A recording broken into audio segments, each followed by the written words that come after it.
Hi hello friends, welcome back to my YouTube channel. ಸ್ನೇಹಿತರೆ, ಇವತ್ತಿನ ಕ್ಲಾಸಸ್ನ ನೋಡ್ತಾ ಹೋದರೆ ಸೈಕಾಲಜಿಗೆ ಸಂಬಂಧಪಟ್ಟಂಥ ಕೆಲವೊಂದು ಇಂಪಾರ್ಟೆಂಟ್ ಕ್ವಶನ್ಸ್ಗಳನ್ನ ನೋಡ್ತಾ ಹೋಗೋಣ, ಡಿಸ್ಕಷನ್ನ ಮಾಡ್ತಾ ಹೋಗೋಣ.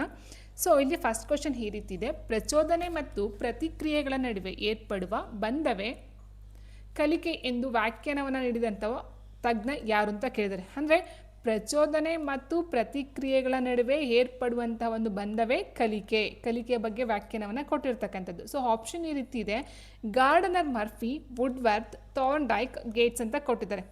ಸೊ ಇಲ್ಲಿ ನಾವು ನೋಡ್ತಾ ಹೋದಾಗ ಸ್ನೇಹಿತರೆ, ಕಲಿಕೆಯಲ್ಲಿ ಪ್ರಚೋದನೆ ಮತ್ತು ಪ್ರತಿಕ್ರಿಯೆಗಳ ನಡುವೆ ಏರ್ಪಡುವಂಥ ಒಂದು ಬಂಧ ಕಲಿಕೆ ಅಂತ ಥಾರ್ನ್ಡೈಕ್ ಅವರು ಕೊಡ್ತಾರೆ ವ್ಯಾಖ್ಯಾನವನ್ನು, ಹೌದಲ್ವಾ? ಸೊ ಇನ್ನು ಉಳಿದಂತೆ ನಾವು ನೋಡ್ತಾ ಹೋದ್ರೆ ಸ್ನೇಹಿತರೆ, ನೋಡಿ ಇಲ್ಲಿ ಗೇಟ್ಸ್ ಏನು ಹೇಳ್ತಾರೆ, ಅನುಭವದ ಮೂಲಕ ವರ್ತನೆಯಲ್ಲಾಗುವ ಬದಲಾವಣೆಯನ್ನೇ ಕಲಿಕೆ ಅಂತ ಗೇಟ್ಸ್ ಅವರು ಕೊಡ್ತಕ್ಕಂಥ ಒಂದು ವ್ಯಾಖ್ಯಾನ ಆಗಿರುತ್ತೆ. ಆ್ಯಂಡ್ ನೆಕ್ಸ್ಟ್ ವುಡ್ವರ್ತ್ ಏನು ಹೇಳ್ತಾರೆ, ವ್ಯಕ್ತಿಯ ವರ್ತನೆಗಳಲ್ಲಿ ಬದಲಾವಣೆ ತರುವಂತಹ ಅನುಭವಾತ್ಮಕ ಚಟುವಟಿಕೆಗಳೇ ಕಲಿಕೆ ಅಂತಕ್ಕಂಥ ಒಂದು ವ್ಯಾಖ್ಯಾನವನ್ನು ವುಡ್ವರ್ತ್ ಕೊಡ್ತಾರೆ. ಸೊ ಹೀಗಿರಬೇಕಾದ್ರೆ ಪ್ರಚೋದನೆ ಮತ್ತು ಪ್ರತಿಕ್ರಿಯೆಗಳ ನಡುವೆ ಏರ್ಪಡ್ತಕ್ಕಂಥ ಒಂದು ಬಂಧವೇ ಕಲಿಕೆ ಅಂತಕ್ಕಂಥ ಒಂದು ವ್ಯಾಖ್ಯಾನವನ್ನು ಕೊಡ್ತಕ್ಕಂಥವ್ರು ಥಾರ್ನ್ಡೈಕ್ ಆಗಿರ್ತಾರೆ. ಸೊ ಹಾಗೆ ಆನ್ಸರ್ ಯಾವತ್ತು ತಗೊಳ್ತೀವಿ ಸ್ನೇಹಿತರೆ, ಆಪ್ಷನ್ 3 ಥಾರ್ನ್ಡೈಕ್ ಆಗಿರುತ್ತೆ. ಇನ್ನು ನೆಕ್ಸ್ಟು, ಕೆಳಗಿನ ಯಾವ ಹಂತವನ್ನು ಕ್ರೋಢೀಕರಣ ಹಂತ, ಶಾಲಾಪೂರ್ವ ಹಂತ ಎಂದು ಕರೆಯಲಾಗುತ್ತದೆ? ಸೊ ನೋಡ್ತಾ ಹೋಗಿ, ಕ್ರೋಢೀಕರಣ ಹಂತ, ಶಾಲಾಪೂರ್ವ ಹಂತ ಎಂದು ಕರೆಯಲ್ಪಡುವಂಥ ಒಂದು ಹಂತ ಯಾವುದು? ಆಪ್ಷನ್ ನೋಡ್ತಾ ಹೋದಾಗ ಶೈಶವ ಹಂತ, ಪೂರ್ವ ಬಾಲ್ಯ, ಉತ್ತರ ಬಾಲ್ಯ, ತಾರುಣ್ಯಾವಸ್ಥೆ. ಸೊ ನೋಡಿ ಸ್ನೇಹಿತರೆ, ಶೈಶವ ಹಂತ ಅಂತ ಹೇಳಿದಾಗ ನೋಡಿ, ಶೈಶವ ಹಂತ ಜನರಿಂದ 2 ವಾರಗಳ ಅವಧಿಯಾಗಿರುತ್ತೆ. ಹಸುಳೆತನ ಬಂದು 2 ವಾರದಿಂದ 2 ವರ್ಷದ ಅವಧಿಯಾಗಿರುತ್ತೆ. ಪೂರ್ವ ಬಾಲ್ಯ ಬಂದು 2ನೇ ವರ್ಷದಿಂದ 6 ವರ್ಷಗಳವರೆಗೆ.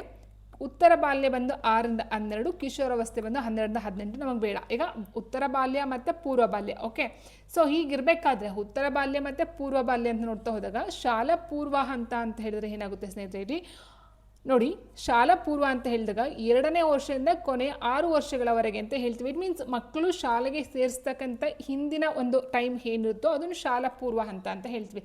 ಶಾಲೆಗೆ ಹೋಗ್ತಕ್ಕಂಥ ಒಂದು ಹಿಂದಿನ ಟೈಮು, ಪೂರ್ವ ಮೀನ್ಸ್ ಹಿಂದೆ ಇರ್ತಕ್ಕಂಥ ಟೈಮು, ಅದನ್ನು ನಾವು ಶಾಲಾ ಪೂರ್ವ ಹಂತ ಅಂತ ಹೇಳ್ತೀವಿ. ಇಟ್ ಮೀನ್ಸ್ ಪೂರ್ವ ಬಾಲ್ಯಾವಸ್ಥೆ ಬರುತ್ತೆ. ಸೊ ಶೈಶವಾವಸ್ಥೆ ಬರಲ್ಲ. ಇನ್ನು ತಾರುಣ್ಯಾವಸ್ಥೆ ಅಂತಕ್ಕಂಥದ್ದು ಶಾಲಾ ಪೂರ್ವ ಅಂತ ಅಲ್ಲ, ಶಾಲೆಯ ನಂತರ ಬರ್ತಕ್ಕಂಥ ಒಂದು ಟೈಮ್ ಆಗಿರುತ್ತೆ ಸ್ನೇಹಿತರೆ. ಉತ್ತರ ಬಾಲ್ಯನೂ ಅಷ್ಟೇ ಶಾಲೆಗೆ ಹೋಗ್ತಕ್ಕಂಥ ಒಂದು ಟೈಮ್ ಆಗಿರುತ್ತೆ. ಬಟ್ ಪೂರ್ವ ಬಾಲ್ಯನ ಮಕ್ಕಳ ಶಾಲೆಗೆ ಸೇರಿಸ್ತಕ್ಕಂಥ ಏನು ಟೈಮ್ ಇರುತ್ತೋ, ಸೊ ಆ ಒಂದು ಹಿಂದಿನ ಪ್ರೀ ಅಂತ ಹೇಳ್ತೀವಿ, ಹೌದಲ್ವಾ? ಸೊ ಪ್ರೀ ಅಂತ ಏನು ಹೇಳ್ತೀವೋ ಸೊ ಅದಾಗಿರುತ್ತೆ. ಸೊ ಹಾಗಾಗಿ ಇಲ್ಲಿ ಆನ್ಸರ್ ಆಪ್ಷನ್ 2 ಪೂರ್ವ ಬಾಲ್ಯ ಅಂತಕ್ಕಂಥದ್ದು ಆಗಿರುತ್ತೆ. ಆ್ಯಂಡ್ ನೆಕ್ಸ್ಟು, ಪೂರ್ವ ಬಾಲ್ಯಾವಸ್ಥೆಯನ್ನು ಜೀನ್ ಪಿಯಾಜೆ ಯಾವ ಹಂತವೆಂದು ಗುರುತಿಸಿದ್ದಾರೆ? ಸೊ 4 ಹಂತಗಳನ್ನು ನೋಡ್ತಾ ಹೋದಾಗ ಸ್ನೇಹಿತರೆ, ಈ ಒಂದು ಪಿಯಾಜೆಯವರ ಜ್ಞಾನಾತ್ಮಕ ವಿಕಾಸ ಸಿದ್ಧಾಂತದಲ್ಲಿ ನೋಡ್ತಾ ಹೋಗ್ತೀವಿ. ಪೂರ್ವ ಬಾಲ್ಯಾವಸ್ಥೆ ಅಂತ ಹೇಳಿದಾಗ ಸ್ನೇಹಿತರೆ, 2ರಿಂದ 7ನೇ ವರ್ಷ ಅಂತ ಏನು ಹೇಳ್ತೀವೋ, 2ರಿಂದ 7ನೇ ವರ್ಷದ ಒಂದು ಅವಧಿ ಏನು ಬರುತ್ತೋ ಸೊ ಅದನ್ನು ನಾವು ಕ್ರಿಯಾಪೂರ್ವ ಅಥವಾ ಕಾರ್ಯಪೂರ್ವ ಹಂತ ಅಂತ ಹೇಳ್ತೀವಿ. ಸೊ ಈ ಒಂದು ಹಂತದಲ್ಲಿ ಪೂರ್ವ ಬಾಲ್ಯಾವಸ್ಥೆ ನೋಡ್ತಾ ಹೋಗ್ತೀವಿ ಸ್ನೇಹಿತರೆ, ಆಪ್ಷನ್ 3 ಆಗಿರುತ್ತೆ. ಇನ್ನು ಸಂವೇದನಾ ಗತಿ ಅಂತ ಹೇಳಿದಾಗ ಮಗುವಿನ ಜನನದಿಂದ 2ನೇ ವರ್ಷ ಆಗಿರುತ್ತೆ. ಆ್ಯಂಡ್ ಮೂರ್ತ ಕಾರ್ಯಗಳ ಹಂತ ಹೇಳಿದಾಗ 3ನೇ ಸ್ಟೆಪ್ಪು 7ರಿಂದ 11ನೇ ಒಂದು ವರ್ಷದಲ್ಲಿ ಬರ್ತಕ್ಕಂಥದ್ದು ಆಗಿರುತ್ತೆ. ಔಪಚಾರಿಕ ಕಾರ್ಯಗಳ ಹಂತ ಅಂತ ಹೇಳಿದಾಗ ಫೈನಲ್ ಆಗಿ 11 ವರ್ಷಗಳ ನಂತರ, ಆಫ್ಟರ್ 11 ಇಯರ್ಸ್ ಅಂತ ಹೇಳ್ತಾ ಹೋಗ್ತೀವಿ ಸ್ನೇಹಿತರೆ.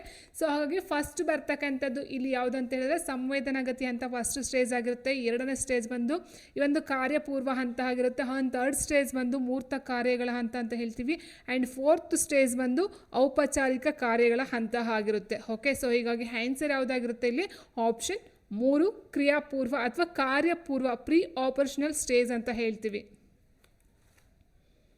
ಆ್ಯಂಡ್ ನೆಕ್ಸ್ಟು, ಪೂರ್ವ ಬಾಲ್ಯವನ್ನು ಎರಿಕ್ಸನ್ ಯಾವ ಹಂತವೆಂದು ಗುರುತಿಸಿದ್ದಾರೆ? ಸೊ ನಾವು ನೋಡಿದ್ವಿ ಜ್ಞಾನಾತ್ಮಕ ಆಯಿತು ಸ್ನೇಹಿತರೆ. ನೆಕ್ಸ್ಟ್ ಬಂದಿರತಕ್ಕಂಥದ್ದು ಎರಿಕ್ಸನ್ ಯಾವ ಹಂತವೆಂದು ಗುರುತಿಸಿದ್ದಾರೆ ಪೂರ್ವ ಬಾಲ್ಯವನ್ನು? ನಂಬಿಕೆ ಮತ್ತು ಅಪನಂಬಿಕೆ, ಕಾರ್ಯೋತ್ಸಾಹ ಮತ್ತು ಅಪರಾಧ ಪ್ರಜ್ಞೆ, ಪರಿಶ್ರಮ ಮತ್ತು ಕೀಳಿರಿಮೆ, ಸ್ವಾಯತ್ತತೆ, ನಾಚಿಕೆ ಮತ್ತು ಸಂಶಯ. ಸೊ ನಮ್ಗೆ ಗೊತ್ತಿರುವ ಹಾಗೆ ಮಕ್ಕಳಲ್ಲಿ ಚಿಕ್ಕ ಮಕ್ಕಳಾಗಿರ್ತಾರೆ ಸ್ನೇಹಿತರೆ. ಸೊ ಆ ಒಂದು ಟೈಮಲ್ಲಿ ಯಾವ ರೀತಿ ಬರುತ್ತೆ ಅಂತ ಹೇಳಿದಾಗ ಅಲ್ಲಿ ಸ್ವಾಯತ್ತತೆ ಮತ್ತು ನಾಚಿಕೆ ಮತ್ತು ಸಂಶಯ ಅಂತಕ್ಕಂಥ ಒಂದು ಅರ್ಥ ನೋಡ್ತಾ ಹೋಗ್ತಾರೆ. ಯಾರು ಹೇಳೋದಂದರೆ ಎರಿಕ್ಸನ್ ಅವರು ಹೇಳ್ತಕ್ಕಂಥದ್ದು ಆಗಿರುತ್ತೆ. ಅಂದರೆ ಪೂರ್ವ ಬಾಲ್ಯಾವಸ್ಥೆಯಲ್ಲಿ ಮಕ್ಕಳಿಗೆ ಈ ಒಂದು ಸ್ವಾಯತ್ತತೆ, ನಾಚಿಕೆ ಮತ್ತು ಸಂಶಯ ಯಾವುದು ಇದು ಬರ್ತಕ್ಕಂಥದ್ದು ಆಗಿರುತ್ತೆ ಅನ್ನೋ ಒಂದು ಹಂತದಲ್ಲಿ ಹೇಳ್ತಾ ಹೋಗ್ತಾರೆ. ಸಂವೇಗವೆಂದರೆ ಒಂದು ಜೀವಿಯ ಡ್ಯಾಶ್ ಕದಡಿದ ಮನಸ್ಥಿತಿ, ಸಂಶಯದ ಮನಸ್ಥಿತಿ, ನಾಚಿಕೆಯ ಮನಸ್ಥಿತಿ, ಭಯದ ಮನಸ್ಥಿತಿ. ಸಂವೇಗ ಅಂತ ಅಂದರೆ ಯಾವ ಒಂದು ಇದು ಬರುತ್ತೆ ಅಲ್ಲಿಂದ ಪ್ರಶ್ನೆ ಆಗಿದೆ. ಸೊ ಕದಡಿದ ಮನಸ್ಥಿತಿ ಸಂವೇಗ ಅಂದರೆ ಅಥವಾ ಸಂಶಯನ ಅಥವಾ ನಾಚಿಕೆನ ಅಥವಾ ಭಯನ.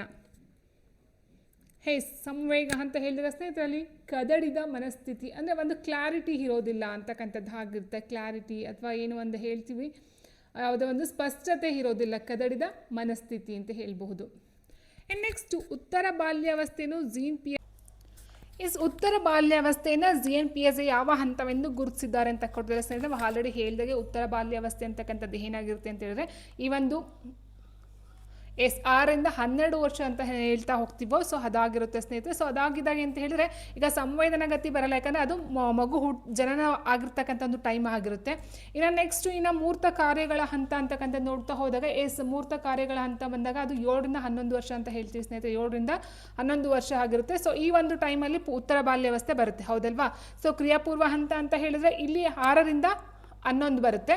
ಬಟ್ ಇದು ಈ ಒಂದು ಬಾಲ್ಯಾವಸ್ಥೆ ಪೂರ್ವ ಬಾಲ್ಯಾವಸ್ಥೆ ಆಗಿರುತ್ತೆ, ಹಾಗಾಗಿ ಇದು ಬರೋದಿಲ್ಲ. ಇನ್ನು ಔಪಚಾರಿಕ ಕಾರ್ಯಗಳ ಹಂತ ಅಂತ ಹೇಳಿದಾಗ ಈ ಒಂದು 11 ವರ್ಷದ ಮೇಲ್ಪಟ್ಟು ಹಾಕ್ತಕ್ಕಂಥದ್ದು ಆಗಿರುತ್ತೆ ಸ್ನೇಹಿತರೆ. ಸೊ ಹಾಗಾಗಿ ಇಲ್ಲಿ ಆನ್ಸರ್ನ ಯಾವ್ದು ತಗೊಳ್ತೀವಿ, ಆಪ್ಷನ್ 2 ಮೂರ್ತ ಕಾರ್ಯಗಳ ಹಂತ ಅಂತಕ್ಕಂಥ ಉತ್ತರ ಬಾಲ್ಯಾವಸ್ಥೆಯ ಒಂದು ಹಂತ ಅಂತ ಹೇಳಬಹುದಾಗಿರುತ್ತೆ.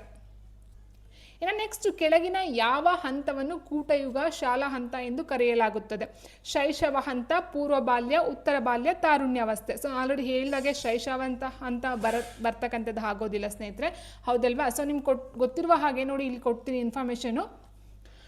ಉತ್ತರ ಬಾಲ್ಯಾವಸ್ಥೆನ ಕೂಟಗಳ ಯುಗ ಅಥವಾ ಗ್ಯಾಂಗ್ ಏಜ್ ಎಂದು ಕರೆಯಲಾಗುತ್ತದೆ. ಅರ್ಥ ಮಾಡ್ಕೊಳ್ತಾ ಹೋಗಿ. ಉತ್ತರ ಬಾಲ್ಯಾವಸ್ಥೆನ ಕೂಟಗಳ ಯುಗ ಅಥವಾ ಗ್ಯಾಂಗ್ ಏಜ್ ಎಂದು ಕರೆಯಲಾಗುತ್ತದೆ. ಸೊ ಹಾಗಾಗಿ ಇಲ್ಲ ಆನ್ಸರ್ ಯಾವ್ದು ತಗೊಳ್ತೀವಿ ಸ್ನೇಹಿತರೆ, ಈ ಒಂದು ಕೂಟ ಯುಗ ಅಥವಾ ಶಾಲಾ ಹಂತ ಅಂತ ಹೇಳಿದಾಗ ಆನ್ಸರ್ ಯಾವುದಾಗುತ್ತೆ, ಆಪ್ಷನ್ ಸಿ ಉತ್ತರ ಬಾಲ್ಯಾವಸ್ಥೆ ಆಗಿರುತ್ತೆ.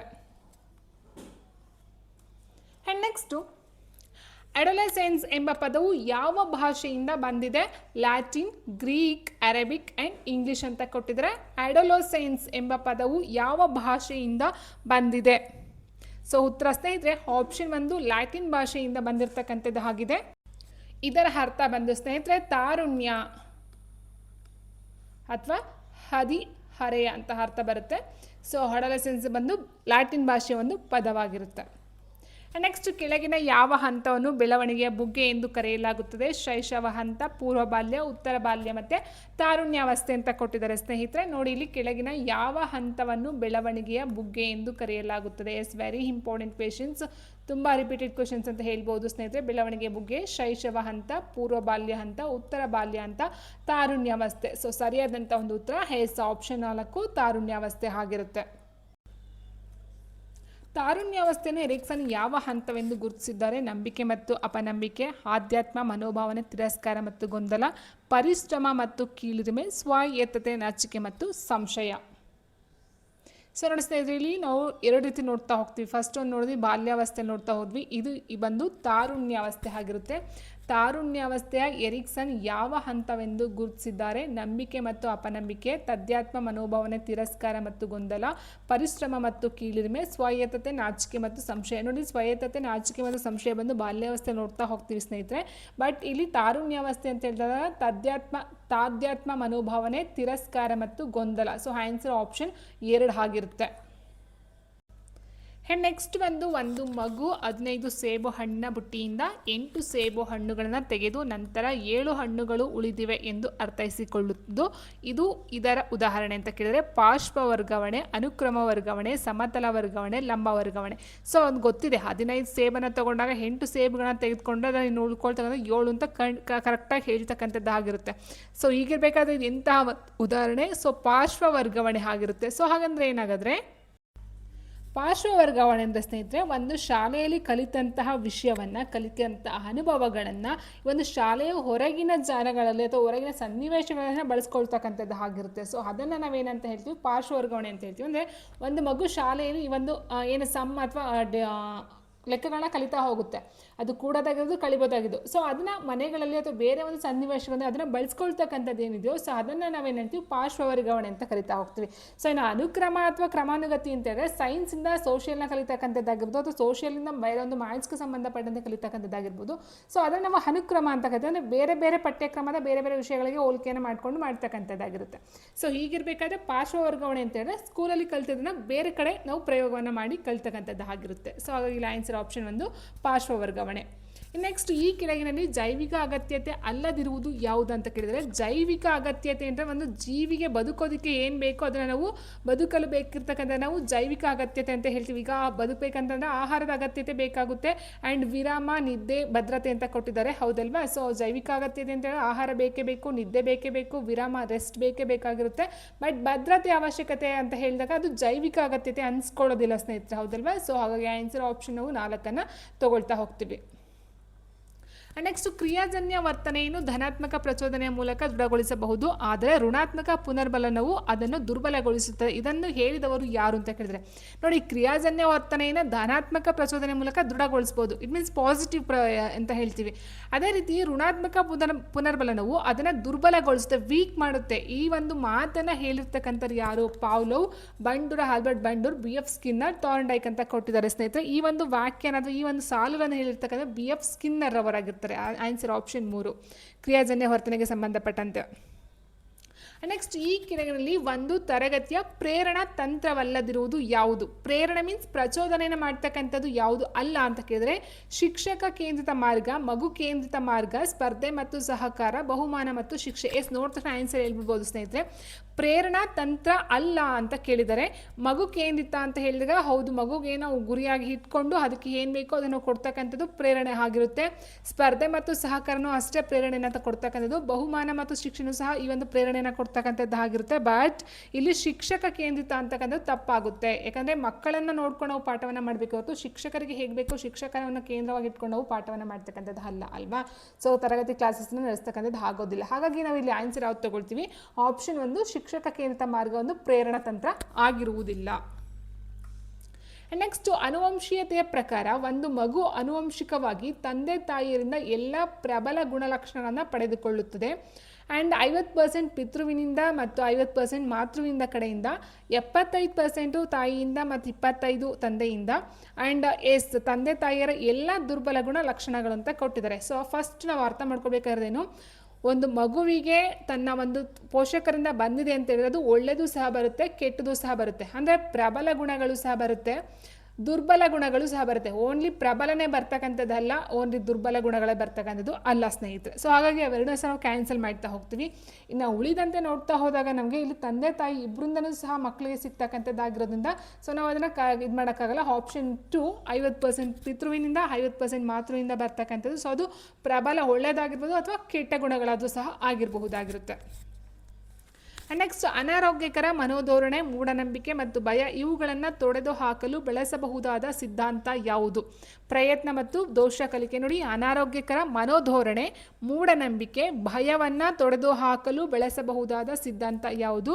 ಪ್ರಯತ್ನ ಮತ್ತು ದೋಷ ಕಲಿಕೆ, ಒಳನೋಟ ಕಲಿಕೆ, ಕ್ರಿಯಾಜನ್ಯ ಅನುಬಂಧ ಕಲಿಕೆ, ಸಾಂಪ್ರದಾಯಿಕ ಅನುಬಂಧನ ಅಂತ ಕೊಟ್ಟಿದ್ದಾರೆ. ನಿಮ್ಮ ಪ್ರಕಾರ ಯಾವುದು ಆನ್ಸರ್ಸ್ ಬರ್ಬೋದು? ಸೊ ಉತ್ತರ ಸ್ನೇಹಿತರೆ ಸಾಂಪ್ರದಾಯಿಕ ಅನುಬಂಧನ ಕಲಿಕೆ ಆಗಿರುತ್ತೆ. ಯಾಕಂದರೆ ಪ್ರಯತ್ನ ಮತ್ತು ದೋಷ ಕಲಿಕೆ ಆಗಿರೋದು, ಒಳನೋಟ ಕಲಿಕೆ ಆಗಿರೋದು, ಅದು ಕ್ರಿಯಾಜನ್ಯ ಆಗಿರೋದು. ಇದೆಲ್ಲ ನಾವೇನು ಮಾಡ್ತೀವಿ, ಪ್ರಯತ್ನದಿಂದ ಮಾಡ್ತಕ್ಕಂಥದ್ದು ಅಥವಾ ಪ್ರಚೋದನೆಯಿಂದ ಮಾಡ್ತಕ್ಕಂಥದ್ದನ್ನು ನಾವು ಹೇಳ್ತಾ ಹೋಗ್ತೀವಿ. ಬಟ್ ಇಲ್ಲಿ ಮನೋಧೋರಣೆ, ಮೂಢನಂಬಿಕೆ, ಭಯ ಇದ್ರ ಬಗ್ಗೆ ಅಷ್ಟಾಗಿ ನಾವು ನೋಡ್ತಾ ಹೋಗೋದಿಲ್ಲ. ಸೊ ಇಲ್ಲಿ ಸಾಂಪ್ರದಾಯಿಕ ಅನುಬಂಧನ ಕಲಿಕೆ ಆಗಿರುತ್ತೆ. ಈ ಕೆಳಗಿನಲ್ಲಿ ಕ್ರಿಯಾಜನ್ಯ ಅನುಬಂಧಕ್ಕೆ ಸೇರದೆ ಇರುವುದು ಯಾವುದಂತ ಕೇಳಿದರೆ ಸ್ನೇಹಿತರೆ, ಸೊ ರೂಪಿಸುವಿಕೆ, ಅಳಿಸಿ ಹೋಗುವಿಕೆ, ಸ್ವಾಭಾವಿಕವಾಗಿ ಪುನಃ ಪಡೆದುಕೊಳ್ಳುವುದು, ಪ್ರಚೋದನೆ ಇಲ್ಲ, ಪ್ರತಿಕ್ರಿಯೆ ಇಲ್ಲ ಅಂತ ಕೊಟ್ಟಿದ್ದಾರೆ. ಅಂದರೆ ಯಾವುದು ಕ್ರಿಯಾಜನ್ಯ ಬಂಧನಕ್ಕೆ ಸೇರಿರ್ತಕ್ಕಂಥದ್ದು. ಸೊ ಆನ್ಸರ್ ಆಪ್ಷನ್ 4 ಪ್ರಚೋದನೆ ಇಲ್ಲ, ಪ್ರತಿಕ್ರಿಯೆ ಇಲ್ಲ ಅಂತ ಆಗುತ್ತೆ. ಯಾಕಂದರೆ ಸೇರದೆ ಇರುವುದು ಅಂತ ಕೊಟ್ಟಿದ್ದಾರೆ ಸ್ನೇಹಿತರೆ. ನೀವೆಲ್ಲೇ ಹೋದ್ರೂ ಸಹ ಕಲಿಕೆಯಲ್ಲಿ ಏನಾಗುತ್ತೆ, ಪ್ರಚೋದನೆ ಪ್ಲಸ್ ಪ್ರತಿಕ್ರಿಯೆ ಎರಡೂ ಸಹ ಬರ್ತಾ ಹೋಗುತ್ತೆ. ಸೊ ಅಲ್ಲಿ ಕಲಿಕೆ ಆಗಬೇಕಂತ ಹೇಳಿದ್ರೆ ಫಸ್ಟು ಪ್ರಚೋದನೆ ಕೊಡ್ತದ್ದು ಕೃತಕ ಆಗಿರ್ಬೋದು, ಸಹಜ ಆಗಿರ್ಬೋದು, ಅಥವಾ ಈ ಒಂದು ಏನು ಪ್ರಚೋದನೆ ಫಾರ್ ಎಕ್ಸಾಂಪಲ್ ಥಾರ್ನ್ಡೈಕ್ ಆಗಿರ್ಬೋದು, ಸೊ ಅಲ್ಲೂ ಆಗಿರ್ಬೋದು. ಫಸ್ಟ್ ಏನು ಮಾಡ್ತಾರೆ, ಪ್ರಚೋದನೆ ಕೊಟ್ಟೆ ಪ್ರತಿಕ್ರಿಯೆನ ರೂಪಿಸ್ತಕ್ಕಂಥ ಎಲ್ಲ ಒಂದು ಕಲಿಕೆಯಲ್ಲೂ. ಸೊ ಹಾಗೆ ಇಲ್ಲಿ ಪ್ರಚೋದನೆಯೂ ಇಲ್ಲ, ಪ್ರತಿಕ್ರಿಯೆಯೂ ಇಲ್ಲ ಅಂತ ಕೊಟ್ಟೋದನ್ನ ಆನ್ಸರ್ ನಾವು ಅದನ್ನು ತೊಗೊಳ್ಬೇಕಾಗುತ್ತೆ. ನೆಕ್ಸ್ಟ್ ಒಳನೋಟ ಕಲಿಕೆಯಲ್ಲಿ ಬಳಸದೇ ಇರುವ ಮಾರ್ಗವನ್ನು ಕೇಳಿದರೆ ಒಳನೋಟ. ಸೊ ಇಲ್ಲಿ ಪ್ರಯತ್ನ ದೋಷ ಕಲಿಕೆ ಏನಾಗುತ್ತೆ, ತಾಂಡ್ರೇಕರ್ ಅವ್ರು ಮಾಡ್ತಕ್ಕಂಥ ಒಂದು ಕಲಿಕೆ ಆಗಿರುತ್ತೆ ಸ್ನೇಹಿತರೆ. ಸೊ ಇಲ್ಲಿ ಒಳನೋಟ ಕಲಿಕೆಯಲ್ಲಿ ಬಳಸಿರ್ತಕ್ಕಂಥ ಒಂದು ಮಾರ್ಗ ಪ್ರಯತ್ನ ದೋಷ ಕಲಿಕೆ ಆಗಿರುತ್ತೆ. ನೆಕ್ಸ್ಟ್, ಕಲಿಕೆಯ ಪ್ರತಿಕ್ರಿಯೆಯಲ್ಲಿ ಹೆಚ್ಚು ಸಂಭವನೀಯವಾಗಿ ಪುನರ್ಬಲನದ ಮೂಲಕ ಆಗುವುದು ಯಾವುದು ಅಂತ ಕೇಳಿದ್ರೆ ಸಾಂಪ್ರದಾಯಿಕ ಅನುಬಂಧದಲ್ಲಿ ಆ್ಯಂಡ್ ಕ್ರಿಯಾಜನ್ಯ ಅನುಬಂಧದಲ್ಲಿ, ಪ್ರಯತ್ನ ಮತ್ತು ದೋಷ ಕಲಿಕೆಯಲ್ಲಿ ಒಳನೋಟ ಕಲಿಕೆ. ಅಂದರೆ ಕಲಿಕೆಯ ಪ್ರಕ್ರಿಯೆ ಅತಿ ಹೆಚ್ಚು ಸಂಭವನೀಯವಾಗಿ ಪುನರ್ಬಲನ ಆಗ್ತಕ್ಕಂಥದ್ದು ಯಾವ ಒಂದು ಕಲಿಕೆ ಅಂತ ಕೇಳಿದರೆ ಸೊ ಇಲ್ಲಿ ಕ್ರಿಯಾಜನ್ಯ ಅನುಬಂಧದಲ್ಲಿ ಆಪ್ಷನ್ 2 ಆಗಿರುತ್ತೆ. ನೆಕ್ಸ್ಟ್, ಮಕ್ಕಳು ತಂದೆ ತಾಯಿಯರನ್ನು ಹೋಲುತ್ತಾರೆ, ಇದು ಇದರ ಉದಾಹರಣೆ. ಸೊ ಆಲ್ರೆಡಿ ಹೇಳಿದಾಗೆ ಮಕ್ಕಳು ಒಂದು ಜೀನ್ ಬರಬೇಕಂದ್ರೆ ತಂದೆ ತಾಯಿಯಿಂದ ಬರ್ತಕ್ಕಂಥದ್ದು ಆಗಿರುತ್ತೆ. ಸೊ ಅವರಲ್ಲಿರ್ತಕ್ಕಂಥ ಕೆಲವೊಂದು ಲಕ್ಷಣಗಳು ಅಥವಾ ಗುಣಗಳು ಅವರಿಗೆ ಹೋಲ್ತಕ್ಕಂಥದ್ದು ಆಗಿರುತ್ತೆ. ಇದನ್ನು ಏನಂತ ಕರಿತೀವಿ, ಸಾಮ್ಯತೆಯ ನಿಯಮ, ಭಿನ್ನತೆಯ ನಿಯಮ, ದುರ್ಬಲ ನಿಯಮ, ಪ್ರಬಲ. ಸೊ ಆಲ್ರೆಡಿ ಹೇಳಿದಾಗೆ ದುರ್ಬಲ ಪ್ರಬಲ ಎರಡೂ ಬಂದರೂ ಸಹ ಇದು ಸ್ಪೆಸಿಫಿಕ್ ಆಗಿ ನಾವು ದುರ್ಬಲ ಅಂತ ಹೇಳೋಕ್ಕಾಗಲ್ಲ ಅಥವಾ ಪ್ರಬಲ ಅಂತಲೂ ಸಹ ಹೇಳೋಕ್ಕಾಗಲ್ಲ. ಇನ್ನು ಭಿನ್ನತೆ ಅಂತ ಬರೋದು ತಪ್ಪಾಗುತ್ತೆ ಸ್ನೇಹಿತರೆ, ಯಾಕಂದರೆ ಹೋಲುತ್ತಾರೆ, ಹೋಲಿಕೆ ಅಂತ ಹೇಳಿದಾಗಲಿ ಸಾಮ್ಯತೆಯನ್ನು ನೋಡ್ತಾ ಹೋಗ್ತೀವಿ. ಸೊ ಹಾಗಾಗಿ ಆನ್ಸರ್ ಆಪ್ಷನ್ 1 ಸಾಮ್ಯತೆಯ ನಿಯಮ ಆಗಿರುತ್ತೆ. ಓಕೆ ಫ್ರೆಂಡ್ಸ್, ಇವತ್ತಿನ ವಿಡಿಯೋ ಇದಾಗಿತ್ತು. ಐ ಹೋಪ್ ವಿಡಿಯೋ ಇಷ್ಟ ಆಯ್ತು ಅಂತ ಅಂದ್ಕೊಳ್ತೀನಿ. ವಿಡಿಯೋ ಇಷ್ಟ ಲೈಕನ್ನು ಕೊಡಿ ಅಂತ ಹೇಳ್ತಾ ಥ್ಯಾಂಕ್ ಯು ಫಾರ್ ವಾಚಿಂಗ್.